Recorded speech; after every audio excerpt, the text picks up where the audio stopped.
Добрый день. Сегодня наш разговор о проекте закона по развитию сельского хозяйства в Республике Саха-Якутия. Прежде всего хочу сказать, что это чрезвычайно важный закон, и он тем более актуален в сегодняшнее время, потому что в сельском хозяйстве, в жизни нашей происходят очень многие изменения. Они и касаются внешнеполитических вопросов, и внутренних наших вопросов, возможности сегодня развиваться и возможности преодолевать те барьеры, препятствия и проблемы, которые нас сегодня окружают. Закон в этом плане очень актуален. Но, с другой стороны, я бы хотел сказать, что говоря о проекте закона, который мы сегодня обсуждаем и довольно давно уже обсуждаем этот закон, я могу сказать, что, на мой взгляд, есть некоторые для меня непонятные вещи, которые, я думаю, что должны быть обязательны в любом законе. Ну, во-первых, если мы говорим о законе развития, не о законе о сельском хозяйстве или сельскохозяйственной деятельности, а именно о законе развития, то ключевое слово «развитие» должно быть каким-то образом определено в самом законе, в проекте закона, для того, чтобы мы все понимали, о чем конкретно идет речь.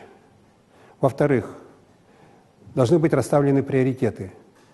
Какого развития мы именно хотим, какое развитие республика должна поддержать своими бюджетными возможностями, своими какими-то действиями регулирующего свойства в законодательстве нашем, для того, чтобы закон этот был реально работал именно на развитие. На мой взгляд, наиболее существенным сегодня аспектом в развитии сельского хозяйства, как и в других отраслях народного хозяйства республики, является именно вопрос о технологическом развитии. Сегодня у нас есть возможность приобретать любую технику. Такую технику, которая необходима в каждом хозяйстве и по размерам своим, и по масштабам, и по производительности, с тем, чтобы каждое хозяйство могло конкретно специализироваться на каком-то направлении деятельности.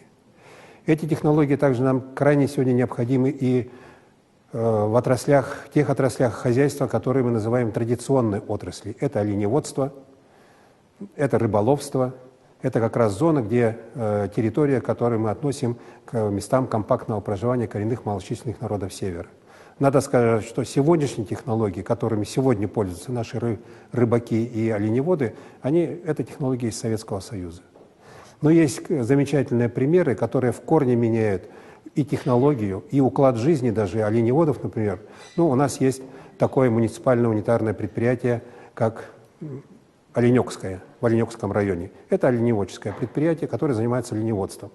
Так вот, контроль за движением стада наши оленеводы, современные оленёкские, ведут со своих рабочих мест, глядя в компьютер. И видят, куда, в каком направлении стадо движется, с какой скоростью оно продвигается, по тому ли маршруту оно идет.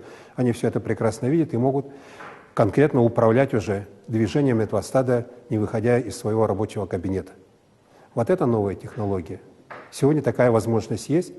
Спутниковые технологии у нас сегодня развиваются очень активно. Более того, формируется сегодня национальная отечественная система ГЛОНАСС, которая будет как раз и заниматься управлением с помощью спутников. Другой пример другого свойства. Наши рыбаки. Кто был на рыболовецких участках, тот видел, может подтвердить мои слова, что сегодня наши рыбаки ведут рыбный промысел с туристических моторных лодок. Лодки, приспособленные для туризма, это не промысловые лодки. Они должны быть устроены по-другому и работать совершенно в другом режиме. Вот это вот существенный вопрос в рыболовстве, на мой взгляд. Более того, вся организация промысла, летнего промысла, относительно короткий период времени, со своими особенностями и тонкостями, он должен быть основан уже на совершенно новой технологической основе. Вот эти вот вещи, они должны были найти отражение в законе.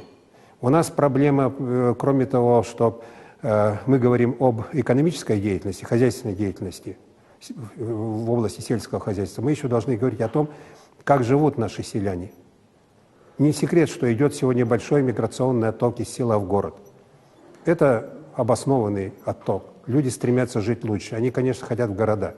Почему? Потому что нет соответствующих условий жизни на месте. Вот в чем вопрос. Поэтому в том числе и то, как должны жить люди, какие социальные услуги, как они должны получать, в этом законе тоже должно найти свое место И тут тоже есть темы для развития. Развитие в области образования, развитие в технологиях образовательных, развитие технологий здравоохранения и так далее. Сегодня весь мир живет в таких же условиях. Страны, которые имеют такие же условия, достаточно успешно решают эти вопросы. Вот, поэтому закон о развитии села или сельского хозяйства, он должен состоять, прежде всего, обратить внимание на технологии, которые мы применяем, и стимулировать те направления развития, которые считаются наиболее правильными и эффективными, которые несут хороший, большой результат. Спасибо за внимание.